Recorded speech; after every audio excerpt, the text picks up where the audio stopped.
Hi students. So Telangana calendar గురించి video చేయండి అని చాలామంది అడిగారు. బట్ చేద్దామా వద్దా అని ఆలోచిస్తూ ఉన్నా. ఎందుకంటే ఈ వీడియోలో ఈ క్యాలెండర్ని నమ్మి మోసపోవాలా లేదా నమ్మకుండా మోసపోవాలా అనేది ఒక డైలమా ఉంది నాకు కూడా. After seeing all these stages ఏడబ్ల్యూకి సంబంధించి సో నమ్మి మోసపోవడం అంటే ఏంటంటే, ఇప్పుడు ఆల్రెడీ వేరే ఆప్షన్ ఏం లేదు, గవర్నమెంట్ జాబ్ ప్రిపరేషన్ తప్ప అనుకున్న వాళ్ళు ఓకే ఏదో క్యాలెండర్ వస్తుంది, ఒక మోటివేషన్ అంటే ఒక డేట్ అనేది ఉంది, ఆ డేట్ ఫిక్స్ చేసుకుని ఆలోపు సిలబస్ కంప్లీట్ చేసుకుందాము, నోటిఫికేషన్ వచ్చిన తర్వాత రివిజన్ అవి ఇవి చేసుకుందాము, టెస్ట్ సిరీస్ వాట్ ఎవర్ అనుకున్నటువంటి వాళ్ళకు పోయేది ఏం లేదు. ఖాళీగా ఉండే బదులు చదువుకుంటున్నారు, మంచి విషయమే. అలా కాకుండా కేవలం క్యాలెండర్ని నమ్ముకుని వాళ్ళ కెరీర్ని పక్కన పెట్టి పూర్తి స్థాయిలో సీరియస్గా ఈ డేట్ని ఉద్దేశించుకుని రిజైన్ చేయడమో లేకపోతే లాంగ్ లీవ్ పెట్టడమో ఇలాంటివి చేసినటువంటి వాళ్ళకు ఆ టైం అనేది ఈ సంవత్సరం కాకుండా నెక్స్ట్ సంవత్సరంకి షిఫ్ట్ అయిపోతే వాళ్ళ ప్లాన్ మొత్తం డిస్టర్బ్ అయిపోతుంది. సో అలాంటి వాళ్ళు దీన్ని నమ్మి మోసపోతారు అంటున్నాను. ఇప్పుడు ఓన్లీ చదువుకుంటూ ఉన్నారు, రావడం లేదు అనేది ఓకే. అంటే మీకు మీరుగా ఏ జాబు చేయదలుచుకోలేదు, నేను ప్రిపరేషన్లోనే ఉంటాను అనుకున్నటువంటి వాళ్ళకు ఓకే, మీరు ఎలాగో ప్రిపరేషన్లోనే ఉన్నారు కాబట్టి. బట్ ఉన్న కెరీర్ని పక్కన పెట్టే వాళ్ళకైతే నేను ఇచ్చేటటువంటి సజెషన్ అయితే, ఆల్రెడీ మీరు ప్రిపేర్ అయి ఉంటే మాత్రం అసలు ఈ క్యాలెండర్ వచ్చిన విషయం మర్చిపోండి. ఆల్రెడీ ప్రిపేర్ అయ్యి మీరు ఏదో మిస్టేక్స్ చేశారు, ఏదో పర్టికులర్ సబ్జెక్ట్ సరిగ్గా చదువుకోలేదు, whatever maybe the reason, వీటికి October to January time should be sufficient. So already prepare అయినటువంటి వాళ్ళు మీ మిస్టేక్స్ కరెక్ట్ చేసుకోవడానికి కావచ్చు, టెస్ట్ సిరీస్కి కావచ్చు, వాట్ ఎవర్ వాటికి అక్టోబర్ టు ఈవెన్ మీకు నోటిఫికేషన్ వచ్చిన తర్వాత ఒక మంచి మోటివేషన్ ఉంటుంది. సో అది మంచి పీరియడ్ నన్ను అడిగితే. ఆఫ్టర్ నోటిఫికేషన్ మీరు రియాక్ట్ అయినా కూడా సరిపోతుంది. ఇప్పటి నుంచి అంతా హరీగా ప్రిపేర్ అవ్వాల్సిన అవసరం అయితే లేదు. ఆల్రెడీ ప్రిపరేషన్ కంప్లీట్ అయిన వాళ్ళ గురించి చెప్తున్నాను నేను. మీ సబ్జెక్ట్ని జస్ట్ టచ్లో ఉంచుకోవడానికి 1 గంటో 2 గంటలో రోజుకు జస్ట్ అలా రివైజ్ చేస్తుంటే జస్ట్ సబ్జెక్ట్ టచ్లో ఉంటుందని, మర్చిపోకుండా చదివినవి మర్చిపోకుండా ఉండడానికి జస్ట్ అలా ఫుల్ ఫ్లెడ్జ్డ్గా మీరు ఆఫ్టర్ నోటిఫికేషన్ ప్రిపేర్ అయినా మీరు 8 గంటలు 10 గంటలు ఏదైతే చదువుతారో అది ఆఫ్టర్ నోటిఫికేషన్ చదివినా సరిపోతుంది.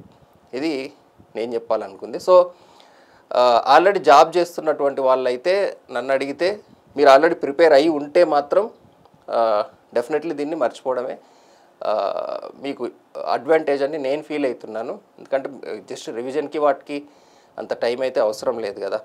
అలా కాకుండా అసలు లాస్ట్ టైం నోటిఫికేషనే పట్టించుకోలేదు, బట్ ఈసారి మా జాబు ఇది కంప్లీట్లీ వదిలేసుకుని దీన్ని నమ్ముకుని దిగుదాం అనుకుంటున్నాము అనుకున్నటువంటి వాళ్ళైతే డెఫినెట్లీ 1-2 సార్లు ఆలోచించండి. ఎందుకంటే చెప్తున్నాను కదా, మన లాస్ట్ టైం అంటే అన్నీ ఎంతో కన్ఫర్మేషన్ ఉన్నటువంటి డేట్లే మీట్ కాలేదు. ఈ జాబ్ క్యాలెండర్ అనేది ఫస్ట్ టైం వస్తుంది, అది కూడా మన టీఎస్పీఎస్సీలో అఫీషియల్గా కూడా అప్లోడ్ అయినటువంటి డాక్యుమెంట్ కూడా కాదు.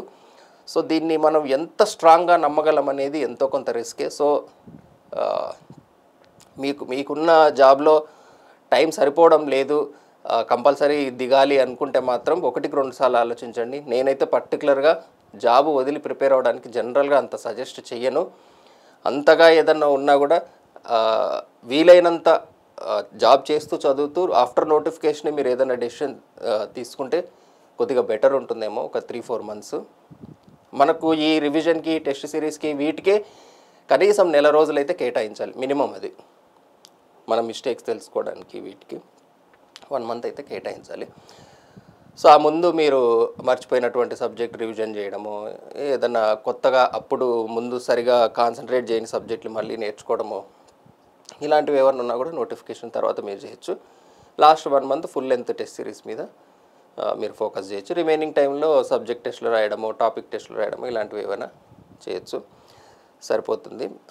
సో ఇది కాకుండా వీళ్ళు కాకుండా రీసెంట్ పాస్డ్ అవుట్స్, సో వీళ్ళకు నేను చెప్పేది ఏంటంటే, అసలు క్యాలెండరు, ఫైనాన్షియల్ అప్రూవల్ ఈ 2 పక్కన పెడితే అసలు ఈ రెండింటితో మీకు గవర్నమెంట్ జాబ్ అంటే ఇంట్రెస్ట్ ఉంటే మీరు బీటెక్ అయిపోయిన ఇమ్మీడియట్గా చేయాల్సిన పని ఈ ఏడబ్ల్యూకి సంబంధించి, గేట్కి సంబంధించి కంప్లీట్ కాన్సెప్ట్ క్వశ్చన్స్ ఇవన్నీ సాల్వ్ చేసి ప్రైవేట్ జాబ్కి వెళ్ళిపోవడం. ఇది నేను ఎన్నోసార్లు చెప్తున్నా, ఏజ్ ఎప్పుడు వేస్ట్ చేయొద్దండి అని. సో మీరు ఫస్ట్ ఈ కోచింగ్ అనేది తీసుకుంటే, ఓవరాల్ కాన్సెప్ట్ అనేది మీకు ఐడియా ఉంటే, తర్వాత నోటిఫికేషన్ పడ్డప్పుడు మీకు మళ్ళీ మీరు చదువుకున్నటువంటి subject, problems, revision, test series ఇవన్నీ చేసుకుంటే సరిపోతుంది.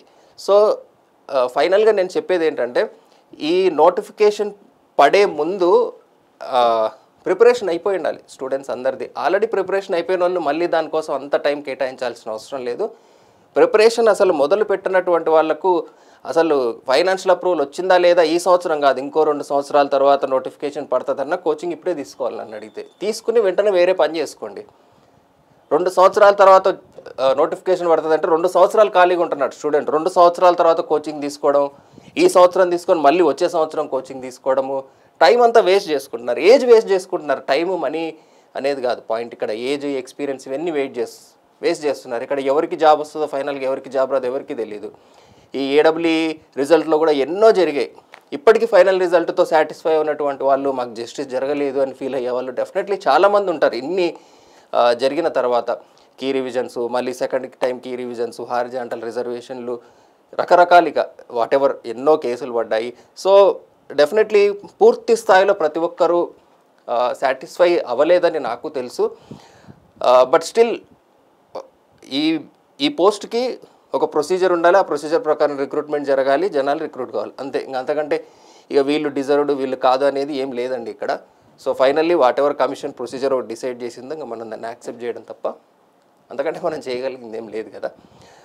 సో అది రీసెంట్ పాస్డ్ అవుట్ అయిన వాళ్ళు అసలు దేంతో సంబంధం లేదు మీకు గవర్నమెంట్ జాబ్ ఇంట్రెస్ట్ ఉంటే మంచిగా ఒక సంవత్సరం హ్యాపీ, ఈవెన్ నోటిఫికేషన్ లేని పీరియడ్లో చదవడం అనేది అడ్వాంటేజ్ నన్ను అడిగితే. ఎందుకంటే మీకు ప్రెషర్ అనేది ఉండదు. ఇది అర్థం కాకపోయినా నెక్స్ట్ టాపిక్ వెళ్ళిపోవాలి అనే ప్రెషర్ ఉండదు. మీరు తీరిగ్గా, ఓపిక్గా, కాన్సెప్చువల్గా, ఇన్డెప్త్గా చదువుకుంటూ సాటిస్ఫై అయ్యేంతవరకు చదువుకోవచ్చు ఆ టాపిక్ని. బట్ నోటిఫికేషన్ ప్రెషర్ అనేది ఉంటే మీకు ఫిక్స్డ్ టైం టార్గెట్ వచ్చేస్తుంది, లేదు ఈ టాపిక్ నెక్స్ట్ టాపిక్ వెళ్ళిపోవాలి అనేది. సో ప్రశాంతంగా మీరు కంప్లీట్గా సాటిస్ఫై అయ్యేంతవరకు కాన్సెప్చువల్గా చదువుకోవచ్చు 1 year పాటు. సో నా సజెషన్ అయితే అదండి. రీసెంట్ పాస్డ్ అవుట్స్కి అసలు దేంతో సంబంధం లేకుండా మీకు గవర్నమెంట్ జాబ్ ఇంట్రెస్ట్ ఉంది అంటే ఫస్ట్ అయితే సిలబస్ కంప్లీట్ చేసుకోండి. కోచింగ్ తీసుకుంటారా తీసుకోరా అదంతా ఇక మీ ఇష్టం. బట్ మీరు నోటిఫికేషన్ పడితే ఏం చేస్తారో అదంతా ఇప్పుడు చేయండి. నోటిఫికేషన్ పడ్డప్పుడు రివిజన్, టెస్ట్ సిరీస్లు ఇలాంటివన్నీ చేసుకోవచ్చు. జాబ్ చేస్తున్నా సరే సబ్జెక్ట్ని మాత్రం టచ్లో ఉంచుకోండి. అది చాలా చాలా ఎసెన్షియల్. మీరు గంట చదివినా సరే మీ మైండ్కి ఆ ఫ్లో అనేది ఉండడం చాలా ఇంపార్టెంట్ అండి. ఆ ఫ్లో అనేది ఒక్కసారి పోయిందంటే మళ్ళీ తెచ్చుకోవడానికి కొన్ని నెలలు పడుతుంది. మీకు ఎక్కువ టైం కూడా అవసరం లేదు. రోజుకు 1 గంట చాలు. గంట జస్ట్ ఒకసారి ఆ నోట్స్లు చూడడం కావచ్చు, అప్పుడు ఒకరోజు నోట్స్ చూడడము, రోజు క్వశ్చన్స్ ప్రాక్టీస్ చేయడం, ఏదో ఒకటి చేస్తూ ఉండండి. రోజుకు ఒక 1 hour civil engineering, 1 hour general studies, ఇలా ఏదో ఒకటి. ఓకేనా? సో ఇదండి నేను కేటగరైజ్ చేసిన వాళ్ళు. సో టైం ఉంది, మేము ఖాళీగా ఉన్నాం అనుకున్న వాళ్ళకు చదువుకుంటే పోయేది ఏమీ లేదు కాబట్టి ఎలాగో మీరు చదవాల్సిందే కాబట్టి చదువుతూనే ఉంటారు. సీరియస్గా దిగాలనుకున్నటువంటి వాళ్ళు ఆల్రెడీ ప్రిపరేషన్ అయిపోయి ఉంటే ఆఫ్టర్ నోటిఫికేషన్ ప్రిపేర్ అయినా టైం సరిపోతుంది. కొత్తగా ప్రిపేర్ అవ్వాలనుకున్న వాళ్ళు, రీసెంట్ పాస్డ్ అవుట్స్ కాదు ఏదో జాబ్ చేస్తున్నారు అనుకున్న వాళ్ళు మాత్రం 1-2 సార్లు అయితే ఆలోచించండి. నేనైతే జనరల్గా అంత సజెస్ట్ చేయను ఆ జాబ్ మానేసి ప్రిపేర్ అవ్వడం అనే ఫేజ్ని. మళ్ళీ ఆ జాబ్ అంత ఈజీగా తిరిగి వచ్చే జాబ్ అయితే పర్వాలేదు, మళ్ళీ ఆ జాబ్ అంత ఈజీగా రాదు అనుకుంటే మాత్రం మళ్ళీ రిగ్రెట్ అయ్యే అవకాశం ఉంటుంది. సో ఇంకా రీసెంట్ పాస్డ్ అవుట్స్ ఎవరైతే ఉన్నారో వీళ్ళ గురించే చెప్తున్నాను, నమ్మకుండా మోసపోవడం అని. ఒకవేళ క్యాలెండర్ మనము రాదు అనుకుని అది వచ్చింది అనుకోండి, మీకు టైం సరిపోదు. సో నోటిఫికేషన్ టైంకి మనం ఈ స్టేజ్ ఆఫ్ ప్రిపరేషన్లో ఉండాలి. అట్లీస్ట్ ఓవరాల్ సబ్జెక్టులు అన్నిటి గురించి మనకు అవగాహన, అన్ని క్వశ్చన్స్, అన్ని టైప్స్ ఆఫ్ క్వశ్చన్స్ మీద మనకు ఒక అవగాహన ఉన్న స్టేజ్లో బిఫోర్ నోటిఫికేషన్ ఉంటే అది మనకు చాలా అడ్వాంటేజ్. నోటిఫికేషన్ ప్రెషర్ని మనం అంత తీసుకోవాల్సిన అవసరం లేదు. నోటిఫికేషన్ పడిందనుకోండి, సిలబస్ కంప్లీషన్ ప్రెషర్ అనేది చాలా ఉంటుంది మీకు. సో ఆ ప్రెషర్ నుంచి మీరు ఎస్కేప్ అవ్వచ్చు. సో ఆ సేఫ్ జోన్లో బిఫోర్ నోటిఫికేషన్ ఉండేలాగా చూసుకునే ప్రయత్నం చేయండి. సో ఇది వస్తే వస్తుంది, లేకపోతే లేదు కదా దాని గురించి. సో ఫైనల్గా నేను చెప్పేది ఏంటంటే, అది వచ్చినా రాకపోయినా మనకు ఫైనాన్షియల్ అప్రూవల్ అనే ఒక నమ్మకం అయితే ఉంది కాబట్టి ఈ సంవత్సరం నెక్స్ట్ సంవత్సరము అది రానప్పుడు మీరు ఏం చేస్తారో వచ్చినప్పుడు కూడా అదే చేయాలి. ఆ క్యాలెండర్ ఇంపాక్ట్ అనేది మన ప్రిపరేషన్లో నాకు తెలిసినంత వరకు అయితే పెద్దగా ఏమీ లేదు అని నేను పెద్ద రియాక్ట్ అవ్వాలనుకోలేదు. బట్ స్టిల్ స్టూడెంట్స్ ఒపీనియన్ చెప్పండి, సజెషన్ చెప్పండి అన్నారు కాబట్టి వీడియో చేస్తున్నాను. సో ఐ హోప్ ఈ వీడియో మీకు డెసిషన్ తీసుకోవడానికి యూజ్ అయిందని ఆశిస్తూ, అండ్ ఇంకా మీకు ఏమైనా క్వైరీస్ ఉన్నా ఈ వీడియో కామెంట్ సెక్షన్లో కామెంట్ చేయండి, నేను ఆన్సర్ చేసే ప్రయత్నం చేస్తాను. Thanks for watching.